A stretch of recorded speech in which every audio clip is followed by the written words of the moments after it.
Hello welcome मी all. आज है 9 मई और आप सभी के लाए हैं फिर से एक इम्पोर्टेंट वीडियो। दोस्तों आज हम बात करने वाले हैं अशोक लीलैंड के बारे में।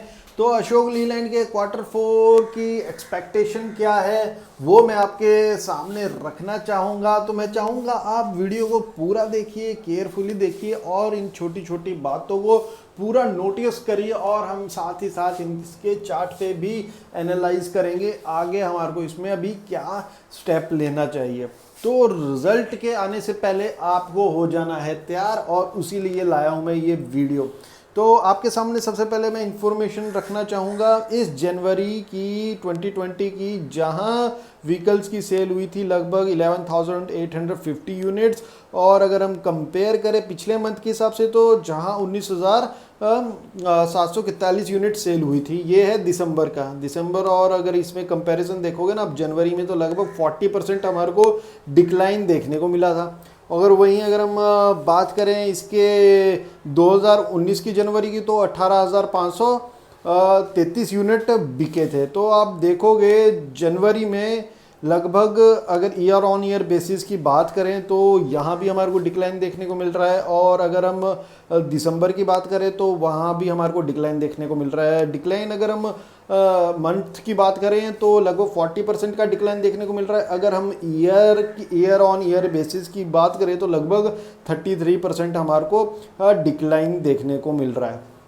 ये तो रही जनवरी की बात, जो कंपनीज ऑफिशियली बताती है कि हमारी कितनी सेल्स हुई, हर बारी बताती। जैसे अप्रैल में बताया मारुति सुजुकी वारों ने, महिंद्रा जीरो सेल हुई इनकी व्हीकल्स की, वो उसमें अशोक लीलैंड भी था अप्रैल में। पर अभी जो हमारे रिजल्ट आएंगे वो जनवरी फरवरी मार्च के होंगे। तो वहीं अगर हम बात करें फरवरी की 2020 की, तो 37 ड्रॉप हमारे को देखने को मिला है इनकी सेल्स में, जो इन्होंने बताया। अंगेज्ड यूनिट ऑफ 11,475 यूनिट्स बिकी अंगेज्ड 18,245 यूनिट्स इन फरवरी 2019। तो यहाँ हम देखेंगे 37% का हमारे को डिक्लाइन देखने को मिला है।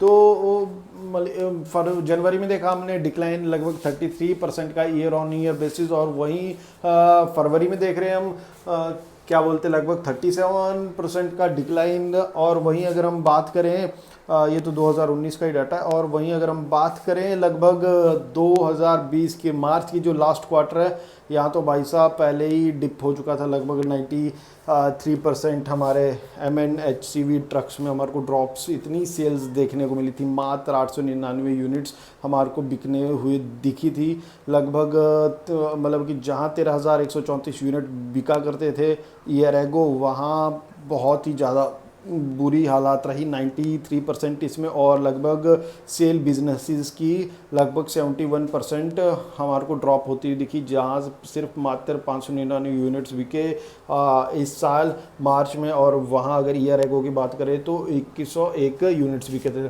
तो आपको पता लग ही गया होगा अभी कि रिजल्ट्स इनके जैसे आएंगे। इतनी सेल्स कम हुई है इनकी। अगर हम क्वार्टर टू क्वार्टर भी बात करें, हम ईयर ऑन ईयर बेसिस बात करें तो हमारे को लगभग जो गैप दिखने वाला है लगभग 60% से ज़्यादा दिखने वाला है। जैसे इन्होंने आंकड़े बताए हैं उस हिसाब से ये देखता नज़र आ रहा है। मेरे को तो लग रहा है कहीं ना कहीं 60% से कम की सेल होगी। अगर 60% की कम की सेल होगी तो टोटल इनकम ही इतनी कम हो जाएगी कि इनके नेट प्रॉफिट्स ही नहीं आएंगे। तो अगर हम इनके नेट प्रॉफिट्स की बात करें जो इन्होंने क्वार्टर 4 में 2019 में बताए थे, वहाँ भी आप देखोगे ना कि लगभग जो मार्केट ने निकाला था नाइडा, उसमें भी लगभग ड्रॉप देखने को मिला था इनके मार्च 2000 में, जहाँ इनकी सिर्फ 653 करोड़ की नेट इनकम हुई थी।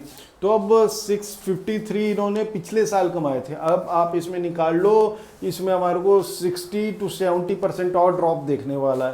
तो नेट प्रॉफिट्स में डेफिनेटली बहुत ही ज़्यादा हमारे को गिरावट दिखने वाली है।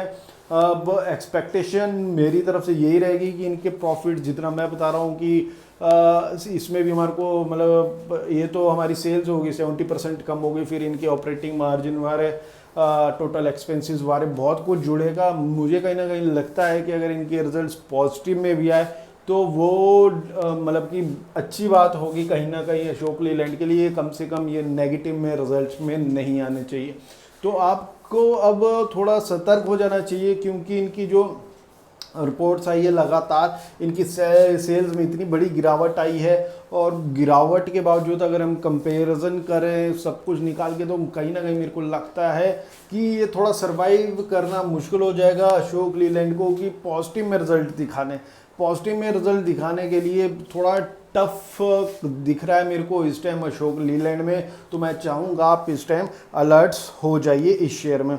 पर अगर वहीं देखें ना, हम सारे कंपैरिजन करें सारे इस ऑटो इंडस्ट्रीज़ की, जो ये ट्रक्स बसेस वाले बनाती है Ashok Leyland, H motor, SML, इजुजी, तो ये आप देखोगे ना सब में, अगर आप देखोगे ना सबकी अभी बेकार हालत है। अगर पीवी रेशियो देखोगे ना पिछले इनके, तो पीवी रेशियो में आपको सबसे सस्ता भी अशोक लीलैंड पड़ रहा है, और इसका पीवी रेशियो SML के साथ लगभग मैच कर रहा है। तो मतलब देखिए, अगर हमने फेयर वैल्यू पे इस शेयर को खरीद रहे हैं SML इजुजू की जगह, तो बहुत अच्छी बात है। शेयर इसका महंगा है, इससे कई गुना ज़्यादा, और आइशर मोटर शेयर बहुत ज़्यादा, अगर आप प्रॉफिटिबिलिटी देखोगे ना तो उससे 3 गुना ज़्यादा। अगर आप शेयर का कंपैरिजन देखोगे, जितना इसके शेयर एक खरीदोगे उतने में तो भैया अशोक लीलैंड के पता नहीं कितने शेयर आ जाते हैं।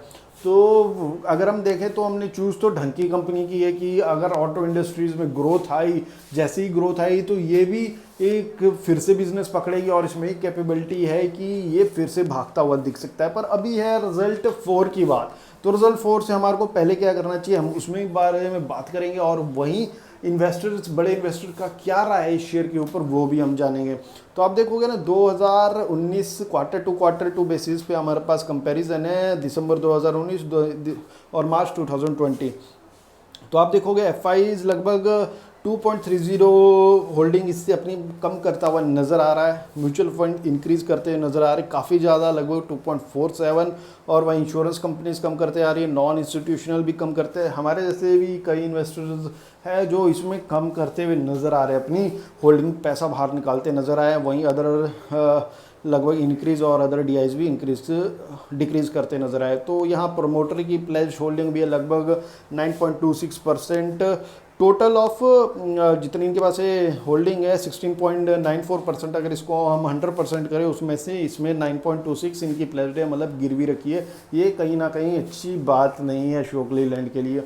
और वहीं हम बात करें पिछले 1 ईयर की, तो लगभग जहाँ सेंसेक्स 16% गिरा, वहाँ लगभग ये उसके भी मतलब कि ऑलमोस्ट 3 टाइम लगभग पहुंचता हुआ है। 3 टाइम हमारा 2.8 रख लो आप, एक्यूरेट ही रखना है। तो इतना तेज़ी से ज़्यादा गिरता हुआ है ये नज़र आया है हमारे को, मतलब कि इतनी रफ्तार ज़्यादा रही है इसमें गिरने की। और अब आ चुके हम कि इसके 1 डे चार्ट्स पे, जहाँ हम जानेंगे कि अब हमें इस शेयर में क्या करना चाहिए। हमने ले तो लिया इसको, लोअर लेवल पे लेके बैठे हैं, थोड़ा ऊपर लेवल पे भी लेके बैठे हुए हैं। तो मैं वो बात आपके साथ क्लियर करना चाहूँगा जहाँ तक मुझे लगता है कि इसमें राइट डिसीजन कहाँ रहेगा। जब आप देखोगे ना, लगभग इस ईयर के स्टार्टिंग में लगभग 87 के आसपास ट्रेड कर रहा था, अच्छा खासा भाग रहा था, क्योंकि 80 के बाद इसने बहुत ज़्यादा कंपटीशन किया था, बहुत स्ट्रगल किया था यहाँ पे कुछ 1-1.5 महीने के। उसके बाद इसमें ब्रेकआउट हुआ था, 87 गया था, और उसके बाद भाई साहब प्रॉफिट बुकिंग तो हुई, और साथ में ये कोविड आ गया। तो कोविड के चक्कर में भाई साहब को पहुंचा दिया 34 रुपये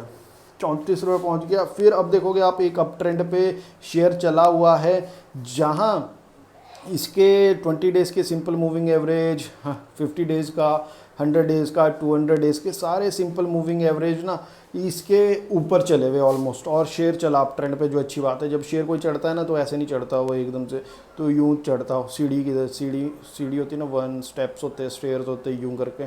तो ये आप देखोगे वैसा ही कुछ बना है। अब स्टेयर्स ऐसी है, इसमें बनी है, ऐसी बनी हुई है। तो हम जब पाँव एक यहाँ रखते थोड़ा ऊपर जाते, थोड़ा नीचे आते, तो यहाँ भी हमारे को सेम पोजीशन बनती हुई नज़र आ रही है इसमें। तो अब चला हुआ है, और रिजल्ट से पहले हमारे को इसमें एक डिसीज़न भी लेना है।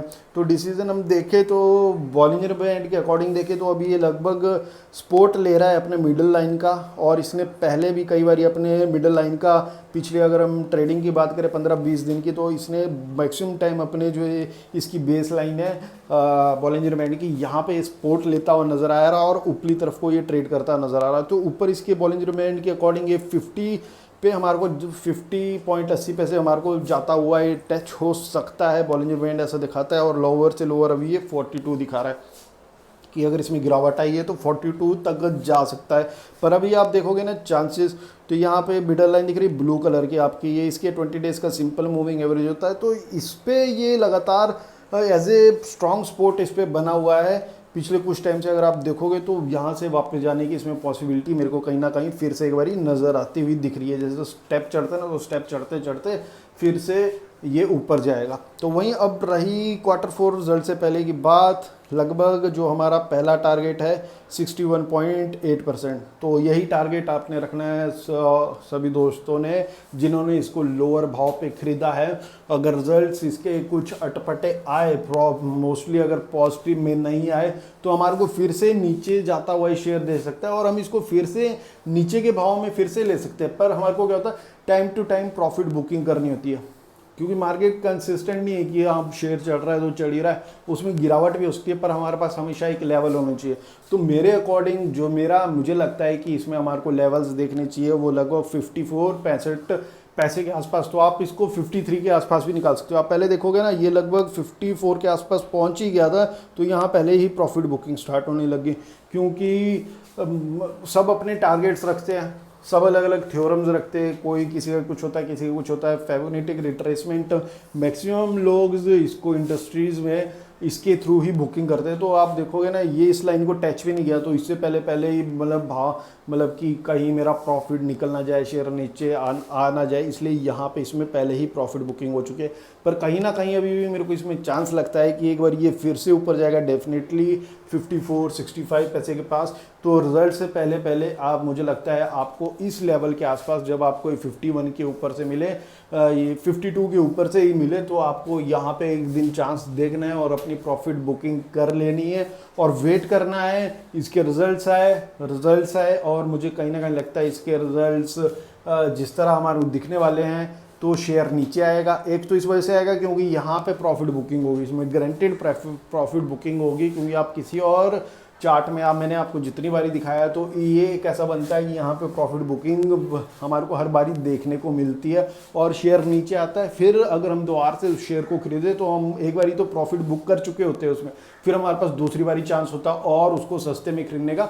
तो हम मतलब कि कुछ पार्ट हमारा पैसा बाहर निकल जाता है और कुछ फिर जो हम दोबारा से इन्वेस्ट करते हैं, इसी को प्रॉफिट बुकिंग कहते हैं, कि आप लगाओ फिर निकालो। ऐसे नहीं लगा हुआ है, फिर जब तक गाड़ी टोटल रिवर्स नहीं हुई, यार अब तो नेगेटिव में चले गए, फिर मैं सोचता रह गया। उस टाइम मेरे को दिख रहा था यार लगभग 3,500 बन रहा था मेरा, मैं तो प्रॉफिट निकाला नहीं, मेरे को लगा अभी और ऊपर जाएगा, फिर वो 3.5 का 3 हुआ, 3.5 में निकालूंगा, फिर वो 2.5 हुआ, 1.5 हुआ, 1 हुआ, अब तो नेगेटिव में चला गया। तो ऐसे सोचता रह जाता है इंसान। हमेशा आपके पास टारगेट्स होने चाहिए और मुझे लगता है ये टारगेट आपके लिए एक परफेक्ट टारगेट रहेगा। 54-65 पैसा, मतलब 52 के ऊपर आप देखिए। जिस दिन इसमें एक सैलाब जैसा आता है कि ये कॉन्टिन्यूस चढ़ता है, उस दिन इसको टॉप के आसपास एक लेवल देख के बेच दीजिए और फिर से इंतज़ार कीजिए इसको निचले लेवल में खरीदने का, क्योंकि जब भी इस ऑटो इंडस्ट्रीज़ में काम आएगा तो आपने इसके पी देखे, इसके पीवी रेशियो देखे, तो इंडस्ट्रीज के साथ कहीं ना कहीं मैच करता है। डिविडेंड भी उन सभी बाकी ट्रक और बस इंडस्ट्रीज वालों में से यही शेयर सबसे ज़्यादा देता है। तो और ऊपर से ये सस्ता भी काफ़ी है। हम 100 शेयर भी 3400 रुपये में इसमें खरीद लिए थे हमने। इतना जब ये सस्ता मिला था उस टाइम भी हमने वीडियो बनाया था और मैंने बोला था आपको ले लो। तो अभी भी मैं बोलूँगा कि आप प्रॉफिट बुक कीजिए और हम इसको फिर से एक बारी लोअर लेवल में खरीदेंगे और इसको फिर लॉन्ग टर्म के लिए डाल देंगे। लॉन्ग टर्म का मतलब ये नहीं होता कि सीधा 5 साल रख दिया, रखते नो इशू, 5 साल के लिए भी रखते हो, आ जाता उसमें भी अच्छा खासा पैसा। पर अगर हम time to time profit booking करें ना, तो हमारा जो प्रॉफिट होता है ना, वो मैक्सिमाइज कर लेते हैं हम उस प्रॉफिट को।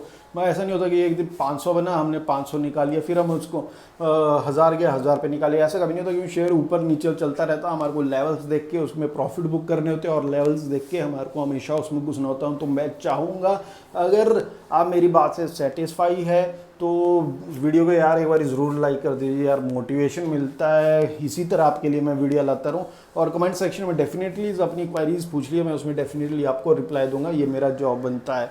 तो आपको कोई भी क्वेरी रहेगी अशोक लीलैंड के बारे में, क्योंकि ये सारी रिसर्च मेरी तरफ से ही थी। पिछली बारी भी आपको मैंने रिसर्च दिखाई थी, कहीं से टॉपिक पकड़ा नहीं था और आपको दिखाया था। पिछली बारी मेरी रिसर्च थी और इस बारी मैं अपनी ही रिसर्च आपके साथ शेयर कर रहा हूं और मैं चाहूँगा कि आप इसमें बेस्ट अपॉर्चुनिटी पे बेस्ट प्रॉफिट बुक करें और लोअर लेवल पे फिर से आप इसको खरीद लें। तो दोस्तों वीडियो लगा अच्छा तो प्लीज़ सब्सक्राइब द चैनल। अपना ख्याल रखिए, परिवार का ख्याल रखिए, घर में रहिए and thank you for watching the video.